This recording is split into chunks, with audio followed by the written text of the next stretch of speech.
This video is sponsored by Squarespace. Sergio Perez return to F1 is almost complete. Last week he was out in Imola testing a blacked out Ferrari, and in just 2 months' time he'll be running around in his Cadillac at 2026 pre-season testing. So, what's he been up to? How does he reflect on his time at Red Bull Racing? And most importantly to his new employers, what version of Checo will they be getting? Prime peak or terrible trough? My name's Tommo. Let's talk about it.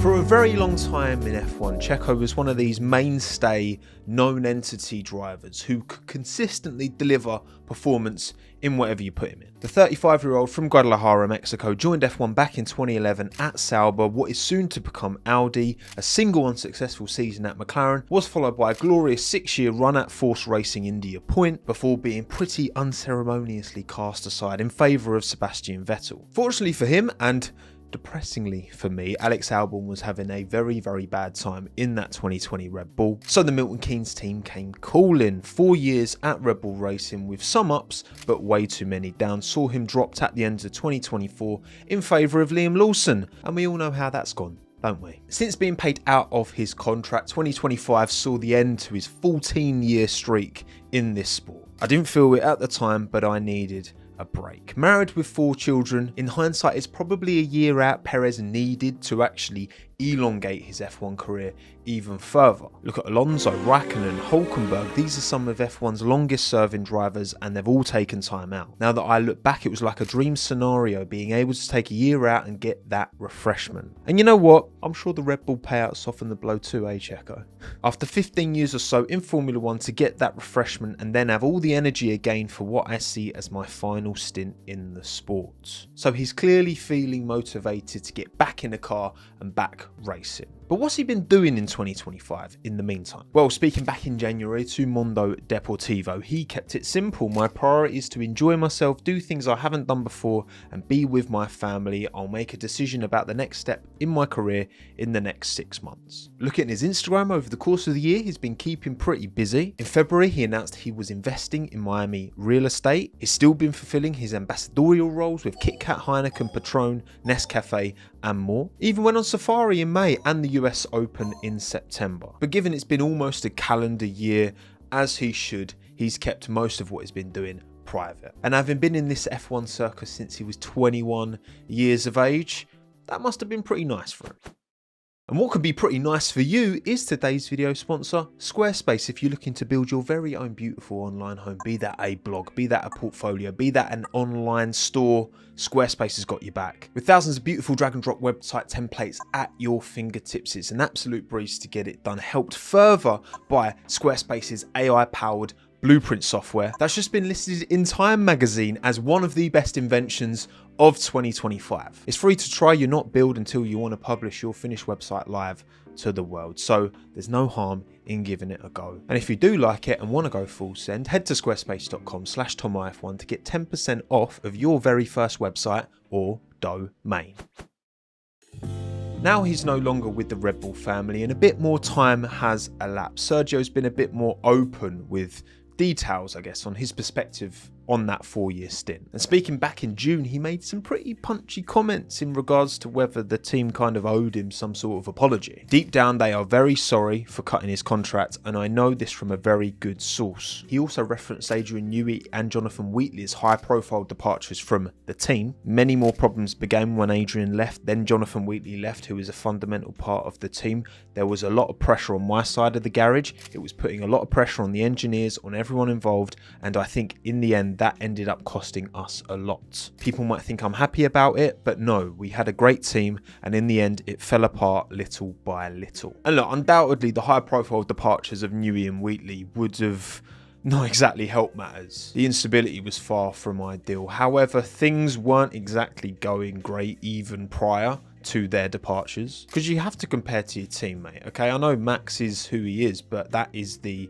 fairest comparison of all. And like Racing News 365, they tracked their average quali gap in 2023 at 0.495 of a second. The race had their gaps in 22 and 21 at 0.331 and 377 respectively. Now, when you compare that gap to the 6.5 tenths between Max and Yuki right now, it looks very respectable. But when you compare that gap to every single other driver pairing in Formula One, that's where it falls apart. And then back to his more recent quotes when speaking to F1, you have to remember that my last 6 months at Red Bull were very difficult for myself in all areas. I started to have a bit of demotivation with the sport, and I cannot let that happen because this is a sport that gave me everything. The day that I leave the sport, I want to leave it with a big smile and a lot of respect because the sport has given me everything. Let's not beat around the bush. Checo was going to have his legacy from this sport defined by 90% of fans as the guy who got slapped up by Max Verstappen every weekend. It would have been exactly the same for Pierre Gasly and Alex Albon had they not gone elsewhere and thrived respectively. That's why I'm so glad Cadillac have taken the leap of faith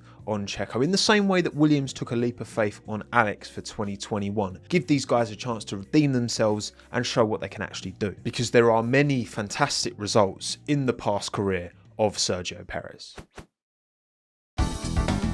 As much as Checo's 4 years at Red Bull will rightfully be judged as not good enough, he still had his day, didn't he? In 2021, he picked up the pieces in Baku, stalled Lewis's progress in Turkey, and did the job he needed to do in Abu Dhabi to help Max win that title. In 22, he took the dub in Singapore, the best performance of his career, to quote the man himself. Won in Monaco as well, capitalising on the tricky wet-dry conditions to get it done. In 23, he came flying out of the gates, winning in Saudi and Baku, and headed into round 5, just 6 points behind Max. I mean, Azerbaijan was particularly impressive. He straight out outpaced Verstappen, which doesn't happen, hasn't happened since Ricciardo occasionally in 2018. And then 24, where as much as he finished P8 in the Drivers' Championship, the season began with 4 podiums in the first 5 rounds. Even his weakest season at the team had its moments. To find Sergio Perez at his very best though, I think you've got to look at the seasons prior to Red Bull, the seasons that proved why they should have picked him up in the first place, and I still stick by it, they were right to do so. Albon was too much of a risk going into 2021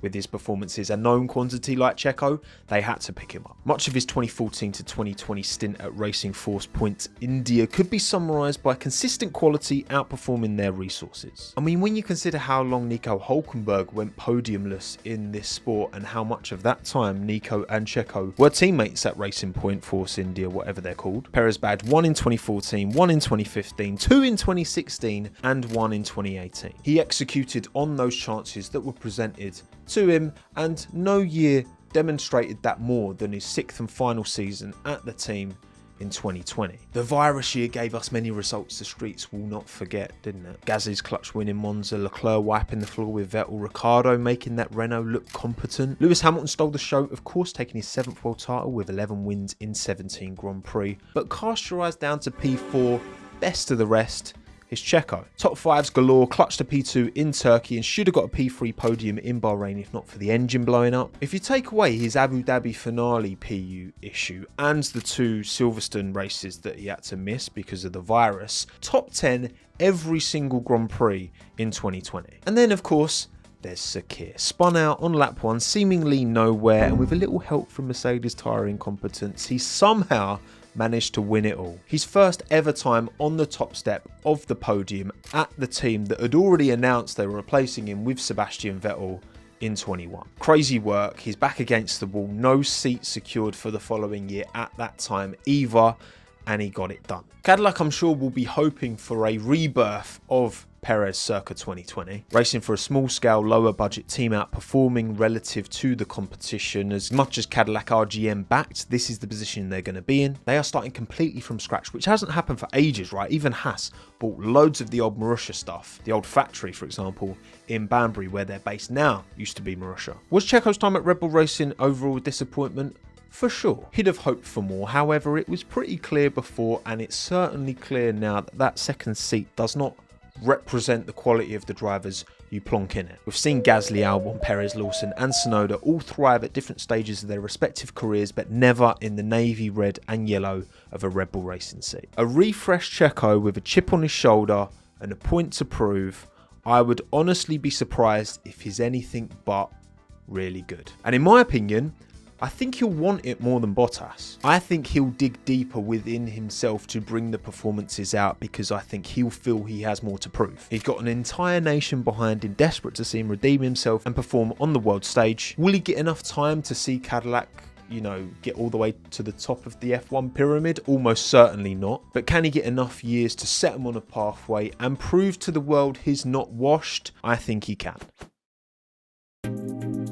That's my opinion, but I did ask you lot as well. Make sure you subscribe so you do not miss these community posts where I occasionally chuck questions out like this and you can get involved. Which version of Sergio Perez do you think we'll be getting in 2026 after his year out on the sidelines? Option A, prime 2020 levels. Option B, decent standard. Option C, not quite at his best. Option D, washed. 2.7 thousand votes later, 8%, 63%, 24%, 5%. 70% of you share my optimism. Overall, 30% do not. At Connor Penfold, I'll say he'll have a decent return. I just don't know how the Cadillac will perform yet. Checo's upcoming teammate Valtteri Bottas struggled with this phenomenon in Sauber, didn't he? Hard to judge his performances and Joe's performances because that car was so arse. Will the Cadillac chassis plus that Ferrari power unit give him the ability to showcase the level that he is driving at?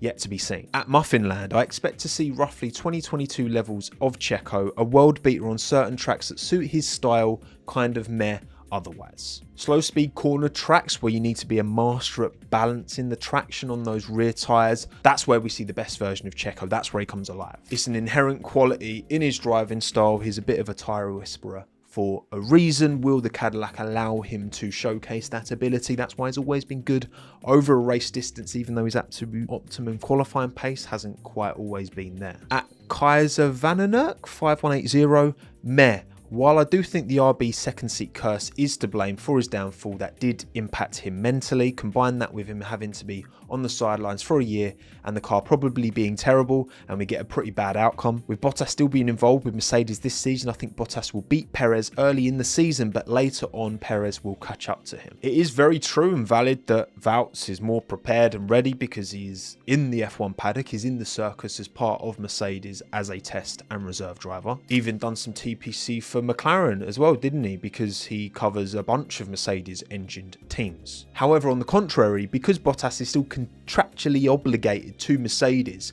Checo has been more available to interact with Cadillac and do this pre-season test in Imola, for example. And yes, as much as I do get where you're coming from with these comments around his mentality, I do think Checo back against the wall, year out, refresh, come back, prove a point, is going to get a better version out of him than not. Artadier 5462 says, depends on what you define as good. It's a brand new team, they won't end up on the podium, but he's definitely not going to be washed or bad. I believe he'll uplift the team well and have some stellar performances in between. Look, his experience will absolutely pay dividends for this new F1 team for sure, but it will be very difficult for us as fans to quantify this actual impact versus if they'd have gone with a rookie alongside Valtteri instead, for example. But I think it's safe to say that Bottas's 26 years of combined experience at Sauber, Williams, McLaren Racing, India, Prime Mercedes and Prime Red Bull should stand them in good stead. Big Tree 771 says, I don't see why he can't get back to his prime 2020. Everyone knows how cursed a second Red Bull is,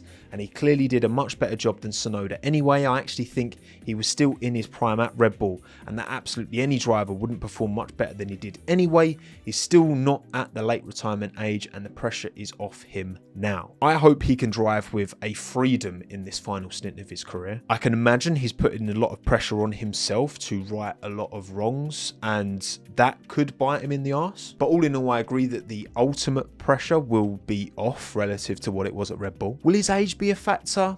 I mean, he's 35, he's 1 year younger than Valtteri, 3 years younger than Hulk, 5 years younger than Lewis, and 9 years younger than Fernando. That stands him in good stead, although someone made a very good point in the replies. At Darth Conquerus, because it's 6 years ago and he's 35, Alonso and Hamilton are outliers. Most athletes have started to lose their edge come mid-30s. 2020 was 6 years ago when he was just 29, which is only 1 year older than current 28-year-old Charles Leclerc, which is mad. He was right in his prime then, now not so much, and Alonso and Hamilton are exceptions too, they're not the rule. Look at Kimi Räikkönen. Yes, he stayed in this sport until his 40s, but he was a shadow of his former self even during most of his 30s. Like, we never really saw that. McLaren prime mid-2000s Kimi Räikkönen was so good, and I don't think we saw him again after he won in 2007. Vettel lost his killer instinct, I think, in his early 30s, if anything, right? 2020, he was only 33, and that was an awful season for him. But the thing is, you can find examples on both sides of the coin. Motivation, discipline, absolute focus on the sport, I do, in my opinion, think are necessary components to get that longevity if you do want to go at the very, very top of your level into your 40s. That's why Rosberg retired when he did. In my opinion, that's why Max's F1 career won't go much beyond 2028 either. The question is, will this year off give Checo the green light to absolutely full send it, full focus for the next 5-6 years and get back to and maintain the high standard he possibly can? Remains to be seen. Let me know your thoughts and feelings below. I'm looking forward to seeing Checo back, not in Red Bull struggle, because that was tough to watch for most of that 4 years. I want to see prime 2020 pink Perez back again. Let's make it happen, Cadillac. My name's Tomo. Thanks again. Have a good one. Ta-da.